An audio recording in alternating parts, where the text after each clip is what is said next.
오늘 하나님 말씀 같이 보겠습니다. 고린도전서 1장 18절입니다. 이번 주간은 이제 고난 주간을 저희가 보냅니다. 고난 주간을 보내면서 여러 가지로 이제 주님이 베푸신 은혜들을 기억하고 주님의 고난 받으심을 기억하는 시간들을 아마 다 가지실 터인데, 오늘 이제 고난 주간을 앞에 놓고 가장 중요한 은혜 중에 하나가 이제 십자가의 은혜인데, 그 십자가의 능력을 다시 한번 우리가 바라보기를 원해서 오늘 본문 말씀을 통해서 하나님 주시는 음성으로 십자가의 능력을 의지하라, 이 말씀을 가지고 같이 은혜 받기를 원합니다. 신앙생활의 과정을 여러 사람마다 다르게 또 표현하고 또 초점이 다 다를 수 있습니다. 하지만 다 공통점으로 우리가 생각할 수 있는 것은 신앙생활에 있어서 십자가를 깊이 알아가는 과정이다. 저는 그렇게 생각하고 확신합니다. 제가 이렇게 십자가에 대해서 이제 이전에 제자반 집사님들에게 숙제를 내줬어요. 십자가에 대해서 좀 알아보고 묵상해봐라, 이렇게 숙제를 내줬는데, 한 분은 확실히 교수 출신은 다르시더라고요. 그래서 교수를 존중해요. 십자가에 대해서 했는데 10페이지짜리로 해온 거예요. 교회 숙제야, 그냥 해도 되고 안 해도 돼. 이렇게 얘기하면 안 되는데 그거 해도 되고 안 해도 되잖아요. 근데 10페이지짜리로 했어요. 제가 그거 보면서 깜짝 놀랐어. 야, 십자가가 이렇게 여러 가지 지식들이 많구나. 십자가의 역사부터 시작해서 십자가의 형틀의 모습, 또 십자가의 그 고통받는 그 고통의 그러한 과정들을 과학적으로 또 여러 사회학적으로 분석해가지고 저한테 10페이지 줬어요. 제가 많이 도움을 받았어요. 우리가 이제 이렇게 십자가에 대해서 알아가라 할 때, 그때 저와 여러분, 이건 너무 중요하지요. 십자가가 어떻게 우리에게 그 십자가는 무엇을 의미하고, 또 십자가는 어떤 형틀이고, 또 이 역사적으로 어떤 배경에서 일어난 거 다 아는 거 필요하죠. 그러나 정말 우리가 십자가를 알아야 되는 부분 중에 하나는 뭐냐 하면, 십자가를 통해서 하나님이 이루신 일을 알아야 돼요. 우리는 착각해요. 오랫동안 십자가에 대해서 계속 저도 설교해왔고, 우리 성도님들도 십자가에 대해서 계속 들어왔으니까 그거 잘하는 건데 뭘 또 알아가냐, 이렇게 아마 생각할지 모르는데, 오늘 이 성경을 통해서 우리가 이번 고난 주간에 꼭 알아야 될 부분 중에 하나가 뭐냐 하면, 저와 여러분이 좀 묵상하면서 이번 주제는 그래, 십자가다 생각하시면서 십자가를 통해서 이루신 하나님의 그 은혜와 하나님의 역사하심과 하나님의 일들에 대해서, 또 그 속에서 하나님께서 우리에게 깨닫게 하시는 것들을 좀 알아가는 시간, 그 열망이 불같이 일어나기를 원합니다. 불같이 일어나기를 원합니다. 그래서 하나의 절기가 아니라, 저는 그렇게 생각해요. 하나의 절기가 아니라 하나님께서 이런 절기를 통해서 우리의 그 은혜의 세계를 더 깊이 알아가도록. 그래서 그것 중에 하나가 뭐라고요? 십자가다. 십자가는 우리 신앙의 핵심입니다. 신앙의 가장 중요한 포인트입니다. 그래서 우리 주님께서 몇 년 동안 공생의 생활하셨죠? 3년 반이죠. 3년 반 동안 공생의 생활하시면서 모든 포커스가 어디에 묻혀요? 어디에 집중되어 있냐면 십자가 사건이에요. 그 십자가 사건은 사실 따져보면 일주일밖에 안 돼요. 그럼에도 불구하고 복음서도 그렇고요. 그 복음서의 전체 내용 중에 3분의 1 이상이 이 일주일의 십자가의 사건을 다루고 있습니다.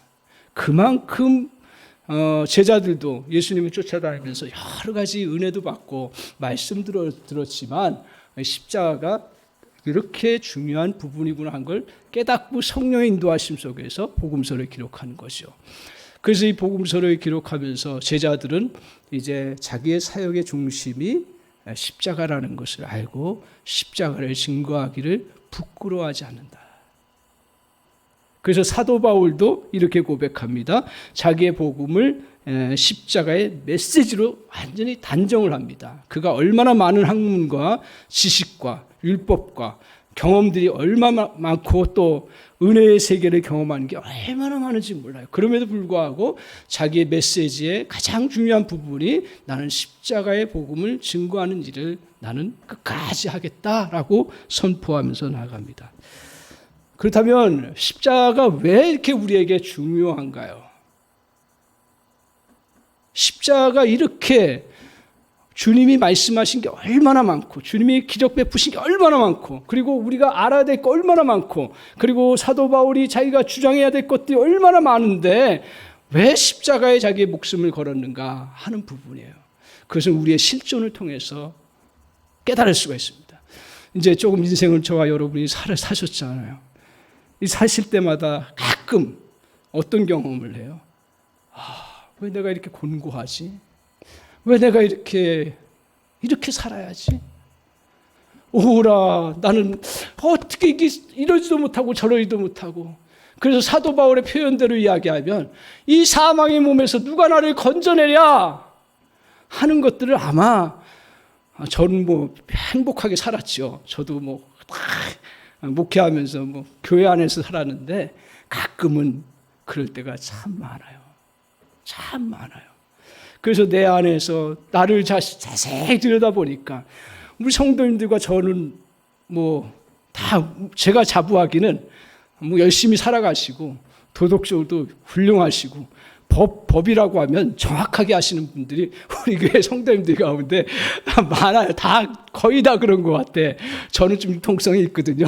근데 우리 성도님들은 딱 정확해. 그런 분들이 이렇게 잘못하고 죄를 저지르고 이런 것들은 별로 없는데 저도 그렇게 죄를 짓고 그러진 않는데 가만히 자기 실존을 들어보니까 오호라 나는 이 사망에서 누가 건져내랴 하면서 나의 이 연약함과 죄성과 허물과 고통을 이걸 어떻게 하랴 할 때가 얼마나 많은지 모릅니다. 그래서 이렇게 사도 바울은 한마디로 얘기합니다. 나는 육신에 속하여 뭐라고 얘기를 하냐면 한마디로 얘기합니다. 그 사도 바울이 대단한 사람이고 정말 하나님 위해서 충성했던 사람인데 로마서 7장에 이렇게 고백해요. 나는 죄에 팔렸다고요. 여러분 이게 그냥 하나님의 말씀이니까 그냥 나왔겠구나 생각하는데 그가 얼마나 로마서 7장이 자기의 죄에 대해서 자기의 실상에 대해서 얼마나 고민하면서 이런 표현을 하는지 몰라요. 돌아보니까 내가 하나님의 일을 그렇게 많이 하고 하나님의 기적의 역사를 체험하고 그리고 복음을 전했지만 자기 역시 나도 사망에서 건진받을 수 없는 죄성을 가진 그러한 죄 아래 팔린 존재라고 이야기를 하고 있습니다. 그러면서 계속 사도 바울이 뭐라고 얘기를 하냐면 우리가 죄 아래 팔렸을 뿐 아니라 죄에 이끌려 살아가고 죄가 나를 주장한다고까지 이야기합니다. 이것이 우리의 인생을 부정적으로 봐서 그런 건가요? 저는 그렇지 않다고 생각해요. 인생의 그 본질적인 부분 깊이 들어가 보니까 누구나 다 이런 죄 속에서 살아갈 수밖에 없고 이 죄 속에서 매여서 일생을 살아가면서 그 고통 속에서 살아가는 인생이라는 것을 아마 우리 성도님들 저도 그렇고요. 조금씩은 깊이 못 느껴도 이걸 다 느끼라고 그렇게 생각합니다. 오늘 이것이 바로 우리의 모습입니다. 그러면 우리가 이런 상태에서 어떻게 나올 수 있는가 하는 부분입니다. 사도 바울이 고백합니다. 7장에서 로마서 7장에서 계속 고민하면서 계속 하다가 하나님께서 자신에게 확 깨닫게 하시고 붙잡는 그 진리가 뭐냐면 바로 십자가라는 거예요. 십자가예요. 그리스도께서 십자가를 통해서 행하신 일 때문에 내가 이 사망의 몸에서 건진받을 수 있다라는 것을 고백하며 선포하고 있습니다. 저 역시도 다른 이유가 없다. 이 사망의 몸에서 건져낼 수 있는 것은 십자가 외에는 제가 목회 한 30-40년 됐는데 제가 30년이군요. 죄송합니다. 40년까지 30년 됐는데 얻은 결론이 그래 사망의 몸에서 건질 수 있는 유일한 길은 오늘 지금 선포하고 제가 확신하는 것은 십자가 외에는 다른 이유가 없다라는 얘기예요. 믿습니까? 오늘 우리에게 이 십자가를 통해서 하신 일 때문에 그렇습니다. 십자가가 어떤 특별한 어떤 우리에게 고통을 생각하게 하고 또 십자가가 어떤 특별한 형벌이기 때문에 그렇지 않습니다. 오해하지 마십시오. 십자가를 통해서 하나님께서 행하신 일 때문인데 그것은 수없이 많은 책으로 쓰면 아마 수천 권, 수만 이걸 우리가 잘 느끼지 못해서 그렇지. 오늘 그래서 제가 오늘 조금 좁혀서 오늘 특별히 십자가를 통해서 베푸신 하나님의 능력이라고 하는 포인트 속에서 오늘 고린도전서 1장 18절에서 25절의 말씀을 같이 살펴보기를 원합니다. 오늘 십자가에 통해서 우리에게 어떤 은혜를 주셨는가? 첫 번째로 기억하십시오. 십자가는 구원을 위한 하나님의 지혜요, 능력이라는 거예요. 그러니까 우리가 구원받는 거. 이 구원받는 건 뭐 크게 두 가지로 나눌 수가 있습니다. 하나는 우리가 이 땅에서 생명이 끝나는데 영원한 생명을 얻는 그 은혜, 그게 구원이에요. 또 하나는 우리가 이 땅에서 구약적인 개념인데 사망의 곤고한 일들을 당할 때 건짐받는 거예요. 저는 성경을 보면서 이 두 가지 다 포함되어 있다고 생각해요.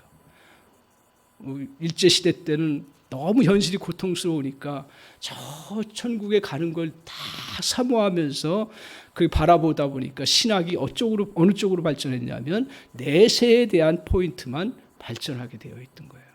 그거 맞습니다. 틀림없는 사실이에요. 예수 그리스도를 믿으면 우리가 이 정말 죽음에서 영원한 생명을 얻는 놀라운 역사를 하나님이 베푸신다는 거예요. 그런데 성경을 자세히 보면 어떤 은혜가 있냐면 그런 은혜도 있지만 오늘 우리가 이 땅에 살아가는 동안 다윗이 주로 시편에서 많이 고백하는 것처럼 이 땅에 살아가는 동안 정말 사망과 같은 음침한 골짜기에서 건짐받는 그런 역사, 이것도 하나님이 베푸시는 구원의 역사입니다. 전체적으로 우리가 보면서 신앙생활을 균형 있게 잘 해나가셔야 돼요. 근데 오늘 우리 시대는 어떤 게 약해졌어요? 사실은 이 현실에서 건짐받는 것만 포커스를 맞추죠. 우리는 장례식에 가서 한편으로는 정말 우리가 영원히 살아갈 고향 천국을 다시 사모하는 그러한 시간들을 가져야 되겠고, 또한 우리가 치열한 삶의 현장 속에서 정말 오늘 하루하루 정말 견뎌내야 되는 그런 싸움의 현장 속에서 하나님이 건져주시는 은혜를 경험해야 돼요. 이게 다 같은 하나님의 구원의 놀라운 은총이에요. 근데 그게 어디에 있다고요? 십자가에 있다고요. 그 1장 18절을 한번 보십시오. 같이 한번 1장 18절 같이 한 목소리로 읽도록 하겠습니다. 같이 읽겠습니다. 시작. 십자가의 도가 멸망하는 자들에게는 미련한 것이요 구원을 받는 우리에게는 하나님의 능력이라 그랬습니다. 아멘. 하나님의 능력이 뭐예요? 십자가를 통해서 구원하신다는 그런 말씀을 이야기하고 있습니다. 여기서 중요한 개념 중에 하나가 뭐냐면 오늘 우리에게 이 십자가를 통해서 우리를 위해서 죽으셨잖아요. 이 죽으심이 뭐냐 하면 좀 어려운 말을 쓰겠습니다. 하도 우리가 인식을 못해서 어려운 말이 뭐냐, 내포적 죽음입니다. 내포적 죽음. 내포적 죽음이라는 것은 뭐냐 하면 주님이 죽으실 때 그 우리의 것들을 안고 죽으셨다라는 거예요. 그렇기 때문에 십자가의 죽으심이 우리와 관계가 있는 거고, 그리고 우리의 죄악을 위함이고 우리의 허물을 위함이라는 것입니다. 그래서 내 대신 죽으신 거예요. 우리가 죽을 수밖에 없는 그러한 죄성 가운데 죽을 수밖에 없는 우리를 위해서 대신 죽으신 거예요. 모든 죄와 허물을 인해서 영원히 죽을 수밖에 없는 우리를 대신해서 건져주신 거고 그 능력을 베풀어 주신 것입니다. 예수님의 십자가는 우리를 죄의 둘러싸임 속에서 해방케 하셨습니다. 우리는 이런 은혜로 죽음의 속박에서 건짐을 받은 것입니다. 그럼에도 불구하고 또 하나 중요한 사실은 뭐냐 하면 이 사실을 다 알죠. 그럼에도 불구하고 우리의 삶 속에서 실제로 죄와 죽음의 권세가 우리를 향해서 공격해 오는데 거기에서 벗어나지 못한다는 거예요. 저 역시도 벗어나지 못할 때가 얼마나 많은지 모릅니다. 우리가 왜 벗어나지 못하냐 하면 죄와 죽음이 나에게 그렇게 피부로 안 와닿기 때문에 그렇습니다. 주님이 십자가를 통해서 나에게 죄와 죽음의 권세에서 용서하셨고 그거 다 알아요.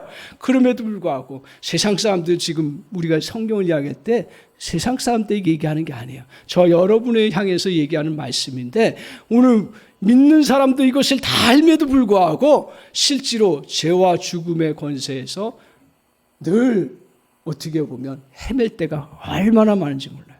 왜 그러냐면 죄는 직접적으로 잘 안 나타나요. 그래서 죄가 우리에게 직접 파생돼서 나타나는 그런 요인 중에 하나가 뭐냐 하면 죄로 인해서 저주와 고통이 오고 증오와 실패가 있고 좌절과 두려움이 오고 그리고 수치심과 부끄러움과 이 모든 것들이 사실은 뿌리가 죄라는 거예요. 그래서 그것 때문에 우리에게 두려움이 오기도 하고 그것 때문에 수치심이 오기도 하고 그것 때문에 열등감을 느끼기도 하고 그것 때문에 우리에게 고통이 찾아오는 그런 부분들이 있는데 그것들을 잘 인식하지 못한다. 오늘 이것에 우리는 사단은 우리의 대적자인 어둠의 세력들은 우리를 여기에 자꾸 둘러요. 옛날에는 영적으로 그런 흐름 속으로 우리를 많이 이끌어왔는데 지금은 제가 성경을 통해서 살펴보면 정신적으로 정서적으로 이끌어가는 시대라고 저는 그렇게 생각이 진단이 듭니다. 그래서 이 부분은 표면적으로는 어떤 우리의 감정적인 거고 표면적으로는 우리가 느낄 수 있는 절망감과 좌절감, 고통과 그 증오와 실패지만 그러나 그 본질은 죄에서 나온다는 사실이에요. 그러면 이런 것들을 우리 그리스도인들은 본질적으로 구원을 얻는 것은 틀림없습니다. 그렇지만 우리가 이 땅에 살아가는 동안 이것에서 자유함을 누릴 때에서야 비로소 저 여러분은 진정 천국을 사모할 수가 있는 거예요. 천국은 죽어서만 가는 게 아니고 천국은 이 땅에서 이 은혜들을 누리면서 우리가 경험하면서 체험하고 그럴 때 사모함이 있고 그 천국의 은혜를 누리는 거예요. 그걸 많이 누린 사람들은 천국에 대한 소망이 커진다라는 거예요. 그래서 저와 여러분이 정말 이런 은혜를 많이 누리는 역사가 있기를 바랍니다. 그러려면 어떻게 해야 돼요? 이런 은혜를 누리려면 어떻게 해야 돼요? 가만히 있어서 되나요? 절대로 가만히 있어서 되지를 않습니다. 어떻게 해야 됩니까? 십자가를 가까이 해야 합니다. 그렇다면 그 구체적인 방법이 무엇입니까? 십자가를 가까이 한다는 게 뭘까? 그래, 우리는 뭐 교회 십자가도 안 달고 여기 표시만 우리 장로교는 십자가를 안 달아요. 우리 합동 측은. 왜냐하면 그 십자가를 달아놨더니 우상처럼 여기는 거예요. 물론 이제 지금은 그런 시대가 아니기 때문에 달아도 상관없어요. 그래서 한때 그랬기 때문에 그것을 이제 좀 그렇게 하지 말자. 주님이 더 중요한 거, 성령을 통해서 지금 살아계신 주님의 역사하심이 더 중요하지. 그 십자가, 제가 필리핀에 갔더니요, 그 학생들이 천주교 다 믿어요. 한 80, 90%가요.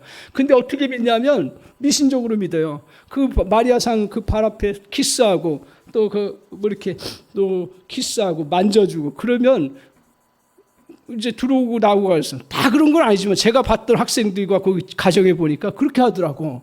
그래서 왜 그런가 봤더니, 그러면 복이 온다는 거예요. 그러면 자비가 온다는 거예요. 예를 들면 제가 뭐 짧기 때문에 영어 짧기 때문에 그 깊은 그런 얘기는 못했지만 그런 게 들어오는 거예요. 그래서 오늘 그런 것들을 이제 느끼는데 우리가 십자가를 가까이 한다는 게 뭡니까? 그것은 바로 십자가를 바라보는 거예요. 저와 여러분 속에 주님이 베푸신 십자가를 마음속으로 바라보고 선포하는 거예요. 근데 이때 중요한 게 뭐냐 하면 그래요. 교회 와서는 바라봐요. 그리고 기도할 때는 바라봐요. 근데 언제 안 바라봐요? 실제로 상처받았을 때 안 바라봐요. 저도 그렇더라고요. 누가 남이 나에게 힘든 이야기 하거나 상처되는 상황이 오거나 그리고 나의 열등감을 조장하거나 그럴 때는 안 바라보더라고요. 그래서 이것을 우리에게 예로 우리에게 보여줬던 사건이 뭐냐 하면 모세가 이스라엘 백성들 광야에서 인도할 때 하나님의 그 말씀을 어기고 그 죄악 가운데 있는 백성들이 결국 진노를 받아서 어떤 일이 벌어지냐면 그 광야 가운데서 뱀들이 갑자기 나타나가지고 백성들을 물기 시작하는 거예요. 무니까 독이 퍼져서 막 시름시름 죽어가는 거예요. 그때 하나님께서 모세를 통해서 하신 일이 뭔지 아십니까? 아시죠? 뭐예요? 그렇죠. 그 장대를 만들어가지고 노뱀을 달아 올린 거예요. 그 달아 올리면서 뭐라고 얘기를 했냐면 너희들이 거기서 치료받고 회복하기 위해서 믿음의 사람들은 다 그 노뱀을 바라보라 그랬어요. 하나님의 치유의 은혜를 거기서 베풀으신다 그랬어요. 그래서 그것을 믿음으로 내 상처가 고통스럽고 지금 그 치료해야 되고 그 문제를 다뤄야 되지만 믿음으로 그것을 다 내려놓고 십자가를 바라보고 그 노뱀을 바라보고 그 장대를 바라보면서 묵상하고 그것을 계속 주시했을 때 독이 다 빠져나간 거예요. 다 치료가 된 거예요. 구약의 이 사건은 신약의 예수 그리스도의 갈보리 언덕에서의 십자가 사건을 보여주는 그림자라고 해요. 실체는 오늘 그리스도께서 십자가를 갈보리 언덕에서 보여주셨던 그 십자가가 실체라는 거예요. 그래서 우리에게 이런 사건을 통해서 우리에게 교훈 주시는 건 뭐예요? 제가 말씀을 깨닫는 것 중에 하나가 뭐냐면 여러분 십자가를 많이 바라봅니다. 틀림없이 바라봅니다. 그러나 더 중요한 바라봄은 어디서 일어나냐 하면 내가 상처받았을 때,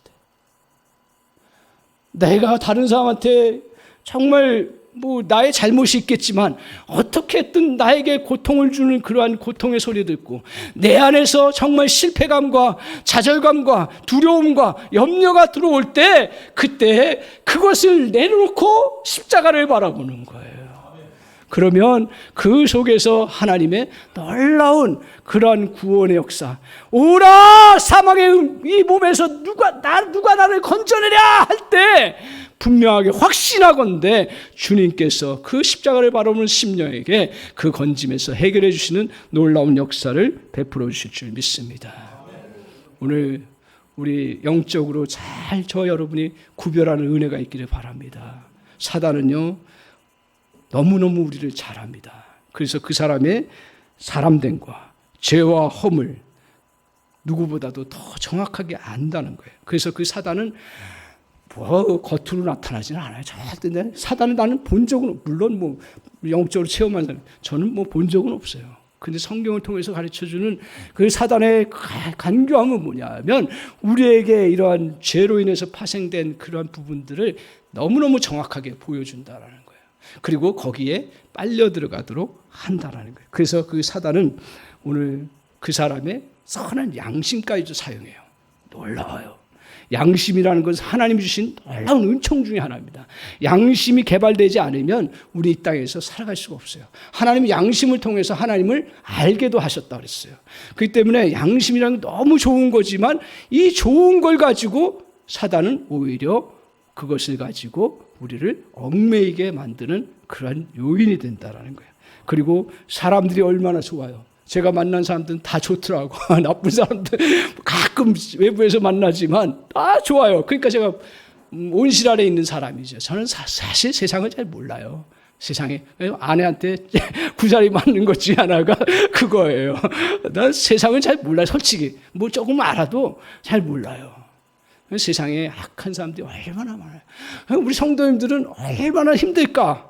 거꾸로 치열한 그런 삶의 현장 속에서 물론 젠틀한 직장도 많지만 들어가 보면 여러 가지 법률적으로도 속이고 여러 가지로 하는 것들이 얼마나 많은지 몰라요.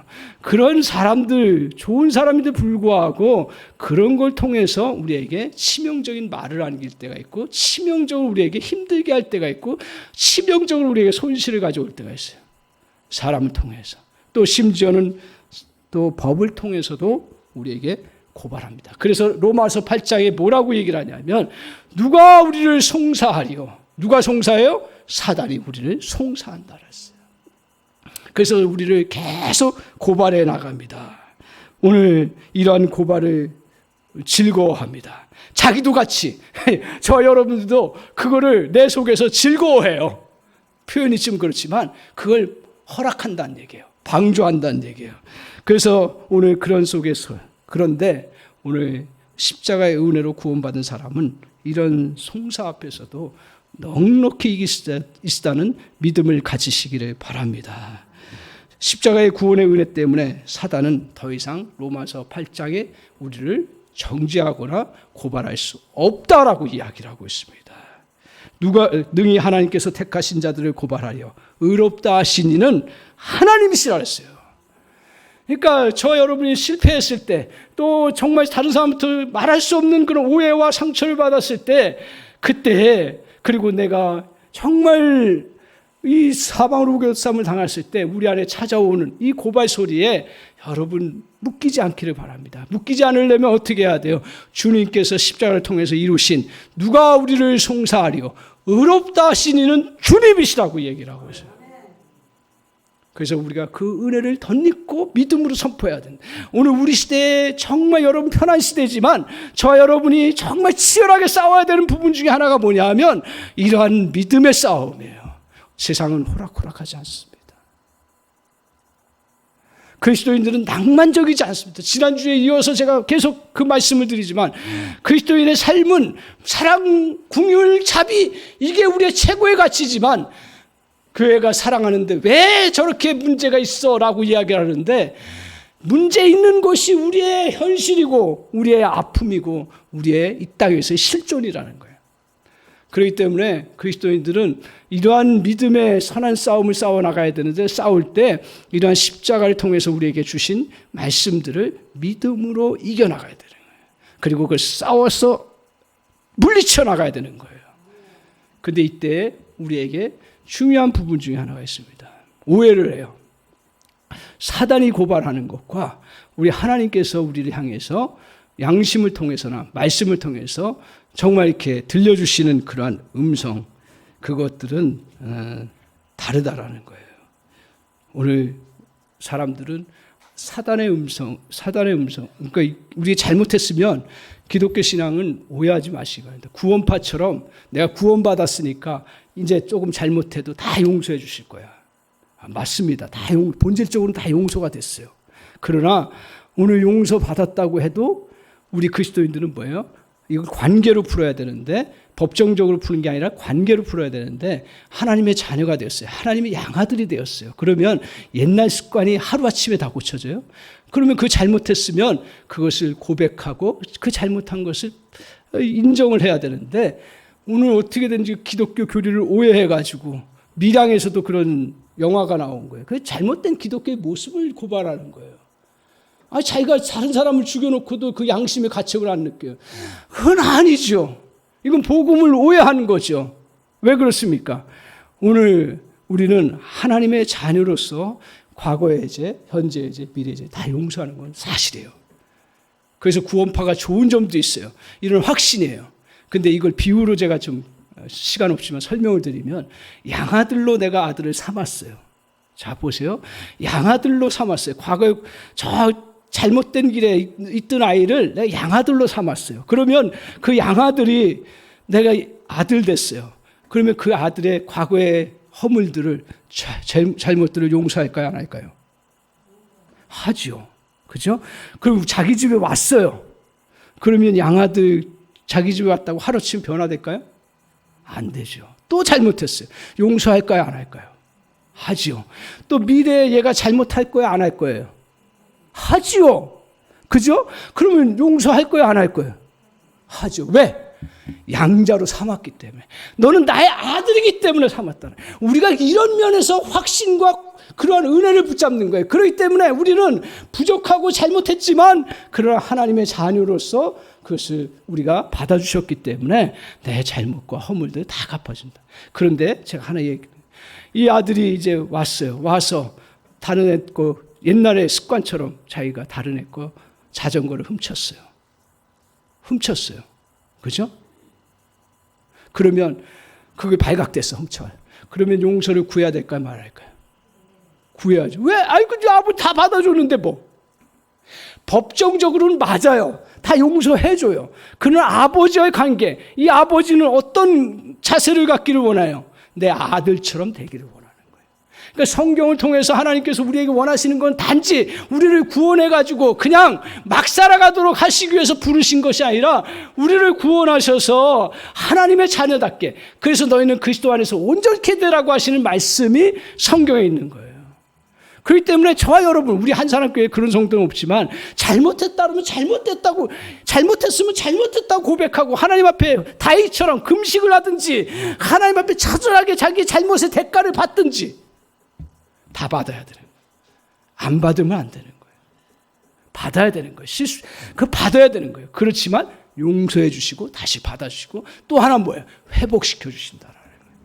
그렇기 때문에 우리는 어떤 상황에 있어도 그 용서의 그 부분을 놓고 이 사단의 그 용서의 생각은 뭐냐면 용서의 그 부분을 가지고 이용하는 건 뭐냐면 너 잘못했으니까 거기 계속 매이도록 해. 그것만 떠오르게 하는 거예요. 너 실패했으니까 거기 실패에 계속 빠지게 해. 이게 사단의 소리라는 거예요. 그 정죄의 포위가 되도록 하는 거예요. 매이도록 하는 거예요. 정죄감을 갖는 건 당연한 거예요. 그리고 정죄감을 갖는다라는 게 잘못된 게 아니에요. 그리스도인들은 더 양심적이어야 되고 더 깨달아야 되고 더 그것에 대해서 예민해야 돼요. 그렇지만 거기에 매여서는 안 된다라는 경계선에서 저와 여러분이 잘 분별하는 은혜가 있기를 바랍니다. 그래서 주님 앞에서 저와 여러분이 이러한 사실을 가지고 우리에게 자꾸 사단이 매이려고 할 때 저도 얼마나 많이 매이려고 하는지 몰라요. 그럴 때마다 십자가를 바라보면서 주님이 우리에게 구원을 베푸신 놀라운 은혜가 있음을 기억하며 그 능력을 의지하고 나아가는 저와 여러분 되시기를 주님의 이름으로 간절히 축원합니다. 오늘 두 번째 십자가는 어떤 은혜가 있습니까? 치유하는 능력이 있습니다. 그러니까 우리가 오해하지 마십시오. 주님은 건짐만 받는 능력이 아니라 십자가를 통해서 치유하는 능력이 있습니다. 이사야서 53장 5절에 이렇게 말하고 있습니다. 이 말씀합니다. 그가 찔림은 우리의 허물을 인하며 그가 상함은 우리의 죄악을 인함이라. 그가 징계를 받음으로 우리가 나음을 입었도다. 어떻다고요? 나음을 입었다라. 이 말은 뭐예요? 우리를 치료하셨다라는 거예요. 그러니까 십자가는 죄를 치료하는 하나님의 도구라는 것입니다. 제가 상처낸 것을 십자가는 치료합니다. 십자가는 죄의 문제를 치료할 수 있는 능력이 있습니다.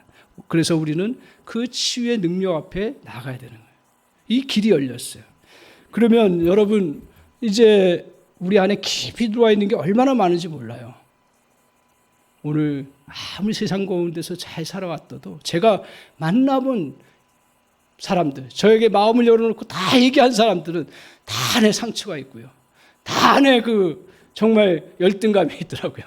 최고의 그 사람도 열등감이 있어요. 열등감이 있어요. 하여튼 그 안에 상처들이 얼마나 많은지 몰라요. 그런데 오늘 그 상처들을 이제 치유하는 길을 하나님이 십자가를 통해서 열어주셨는데 이 열어주셨을 때 그냥 있으면 치유가 되나요? 경험해 보니까 안 돼요. 물론 우리가 주님 앞에서 회심하고 구원받았을 때 하나님께서 저 고등학교 2학년 때 우리 친구도 왔지만 제가 그때 회심해서 2학년 때 그때부터 이제 다른 길을 갔거든요. 그래서 맨날 저한테 구살이었는데 지금 거꾸로 하나님의 은혜 가운데 이렇게 같이 참 믿음의 교제를 잘 나누고 감사하게 됐는데 그때 은혜를 경험했어요.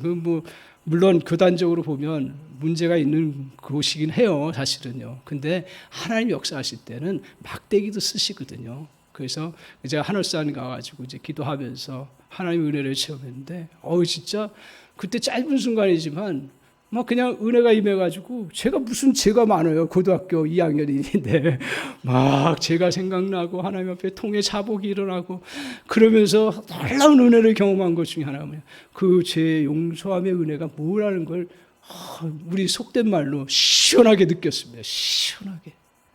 그런 때도 있어요. 그런데 그런 은혜는 오늘 보편적으로 하나님께서 십자가를 통해서 이루신 은혜 아래 우리가 노출돼야 되는데 이것을 어떻게 해야 되냐면 우리가 이제 너무 쉽습니다. 근데 쉬운데 안 해요. 저도 그렇고 여러분도 그럴 때가 많아요. 뭐냐 하면 우리가 병이 걸렸어요. 문제가 생겼어요. 그러면 아무리 자기가 병이 걸렸고 이거 어떻게 치료하든 다 알아도 맨 처음에 해야 될 일이 뭡니까? 병원 가서 진단받고 노출시켜야 되는 거죠. 이 작업이 없으면 아무리 세상 가운데서 유명한 사람이고 자기가 자기 병을 잘 아는 의사일지라도 자기가 병 걸린 걸 또 그 앞에 고백해야 되는 거예요. 마찬가지예요. 오늘 우리가 교회 신앙생활 오래 하고 장로님이 됐고 목사님이 됐고 그랬어도 이 문제는 목사가 됐기 때문에 해결되는 게 절대로 아닙니다. 내가 주님 앞에 나의 그러한 부분들을 놓고 주님 앞에 나아가는 거예요. 고백하는 거예요. 자기의 문제를. 이 시간은 뭐 짧을 수도 있고 길 수도 있고 사람마다 다 틀려요. 그래서 그것을 놓고 내려놓고 주님 앞에 고백해야 됩니다. 그러고 나서 두 번째로는 뭐 해야 되죠? 두 번째로는 의사의 처방을 받아야 되는 거예요. 세 번째는 뭐예요? 처방을 받고 나서 그 다음에 뭐 어떻게 해야 돼요?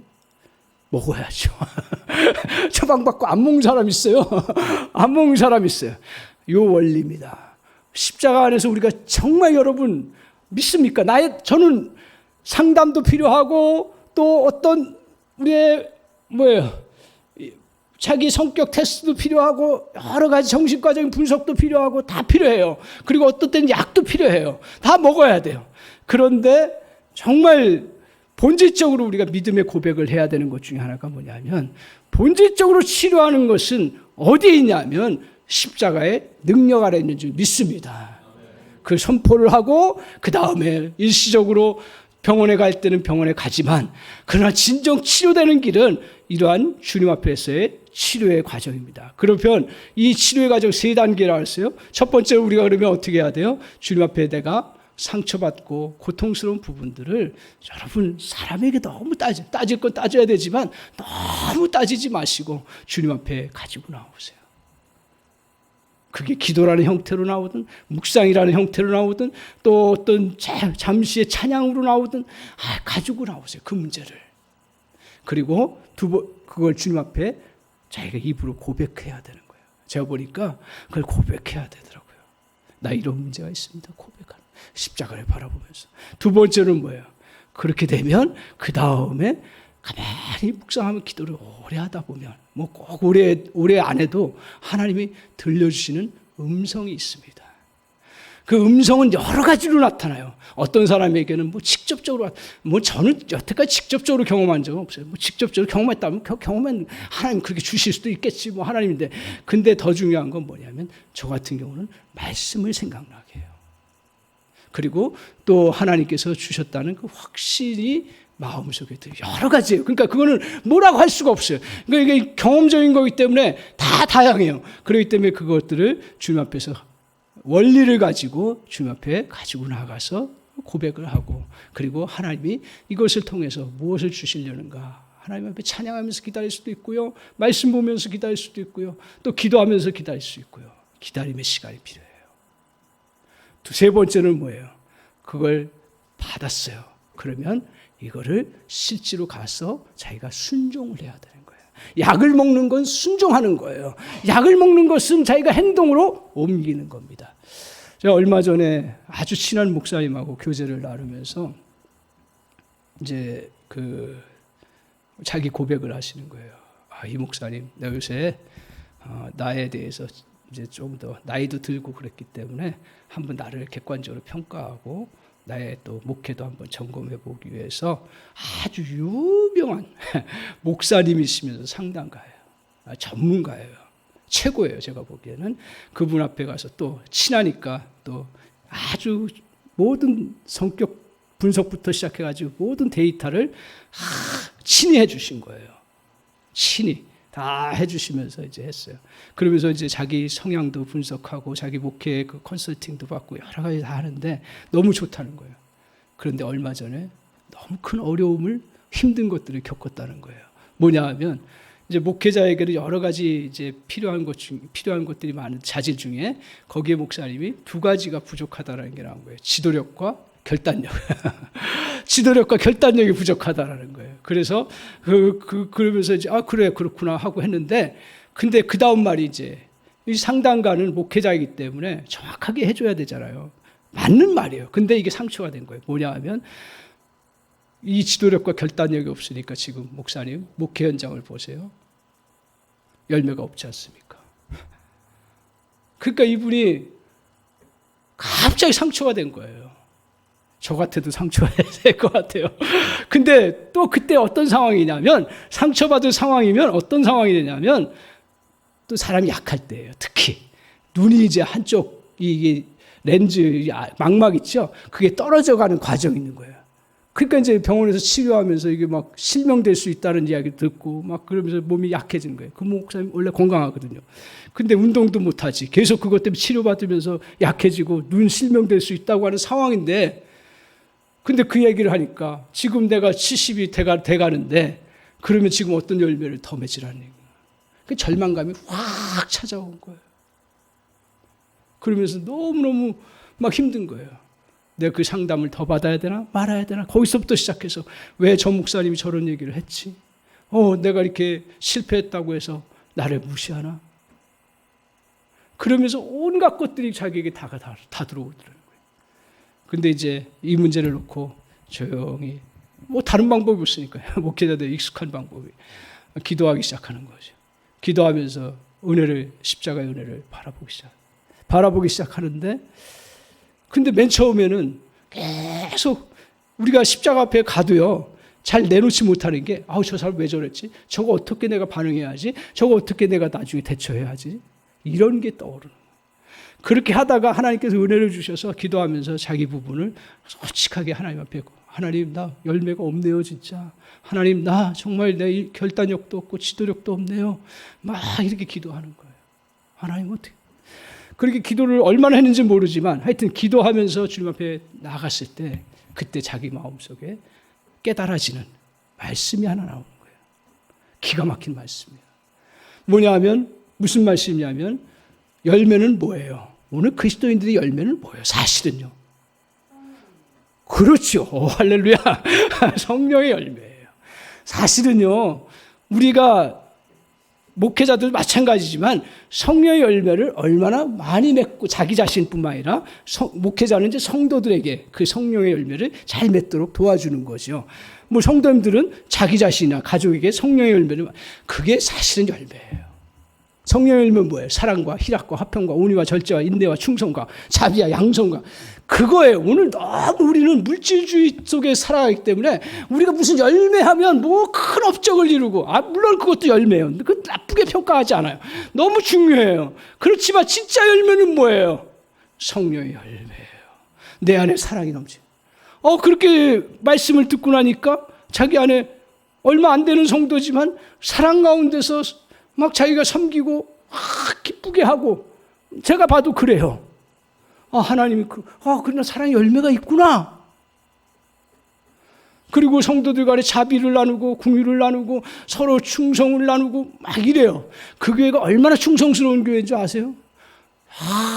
물론 뭐 건강하시니까 그렇긴 하지만 멀리서도 오고, 뭐 하여튼 정말 나올 수 없는 상황인데도 나오고, 뭐 이런 것들이에요. 그러니까 자기가 가만히 그렇게 생각하면서 하나님께서, 물론 뭐 또 잘못 오해를 하면 뭐 그냥 자기 위로겠지 생각하는데, 저는 분명히 하나님의 그런 은혜였다 생각을 하는데, 그게 하나님께서 너 열매를 봐라. 너 그 열매 맺혀지지 않았냐. 그러니까 이제 용기가 생기는 거예요. 그러면서 하나님께서 70세인데요. 하나님 또 다른 사역의 열매를 바라보고 나아갈 수 있도록 길을 열어주셨어요. 그러니까 그걸 다시 붙잡고, 그 은혜를 붙잡고 또 열심히 또 다시 살아가게 됐어라고 나한테 고백을 하더라고요. 저한테. 그래서 그 목사님 얘기 들으면서 다시 한번 그래, 십자가의 은혜를 잘 묵상하고 그 앞에 나가고 그것을 믿음으로 선포하고 붙잡고 나아가면 정말 나에게 가장 치명타, 남성에게서 가장 치명타가 뭔지 아세요? 자존심이에요. 절대로 자존심 건드지 말고 자기 해놓은 것에 대한 업적, 그런 것들이, 그게 이제 없을 때 남자들은 다 무너져 버려요. 거기다 한마디 하면 우리는 꼭 그 역할할 필요는 없어요. 절대 우리가 그런 십자가로 가게 하기 위한 역할을 할 필요는 없어요. 할렐루야. 예, 그래서 그렇게 그런 부분인데, 그런 부분까지도 하나님의 은혜 아래서 회복되는구나. 제가 분명히 믿기는 목사님이 때문에 해결하는 게 아니라 십자가의 은혜 앞에 나갈 줄 알기 때문에 해결되는 놀라운 역사가 이루어졌다라는 것입니다. 사랑하는 성도 여러분, 오늘 이제 저희에게 십자가의 은혜를 다시 한번 묵상합니다. 특별히 능력의 관점에서 살펴봅니다. 십자가의 은혜는 어떤 은혜가 있다고요? 구원의 능력. 그리고 또 십자가는 어떤 은혜가 있다고요? 지혜의 은혜. 이런 은혜 속에서 우리에게 꼭 기억해야 될 부분 중에 하나가 뭐냐 하면 오늘 십자가에 있는 골로새 2장 15절을 꼭 기억하십시오. 이 사실을 저와 여러분이 분명하게 붙잡으십시오. 이거 붙잡지 않으면 이 진리를 붙잡아도 자꾸 약해집니다. 뭐냐 하면 들어보십시오. 통치자들과 권세들을 무력화하여 드러내어 구경거리로 삼으시고 십자가로 그들을 이기셨느니라. 십자가는 패배가 아니라는 거예요. 그렇기 때문에 십자가에는 놀라운 역설이 있는 거예요. 다 끝난 것 같지만 다시 사는 역사가 있고, 다 패배한 것 같지만 승리했고, 다 절망이지만 다시 새로운 희망으로 나가는 놀라운 패러독스가 그 안에 있다라는 거예요. 사랑하는 성도 여러분, 오늘 우리가 십자가 앞에 나가면 하나님 나라가 그곳에 임하는 것을 볼 수 있습니다. 하나님 나라는 뭐예요? 천국 가서 얻는 나라도 하나님 나라지만 그 나라를 이 땅에서 경험하는 것, 그것도 하나님의 나라입니다. 그래서 우리에게 진정한 구원과 진정한 치유와 진정한 승리가 바로 십자가를 통해서 이루어졌음을 발견할 수가 있습니다. 십자가에서 이 은혜의 샘을 저 여러분이 누리시기 바랍니다. 그래서 다른 거 없습니다. 이 은혜의 샘을 풍성하게 누리면 다른 사람에게 나눠줄 수가 있는 거예요. 이거부터 시작하셔야 돼요. 우리가 봉사하는 것도 마찬가지고요. 섬기는 것도 마찬가지고요. 또 관계하는 것도 사실은 엄밀한 의미에서 십자가의 은혜 아래서 저와 여러분이 승리하고 그 은혜를 누리면서 세상을 향해서 나아가는 그런 믿음의 백성들 다 되시기를 주님의 이름으로 간절히 축원합니다. 아멘.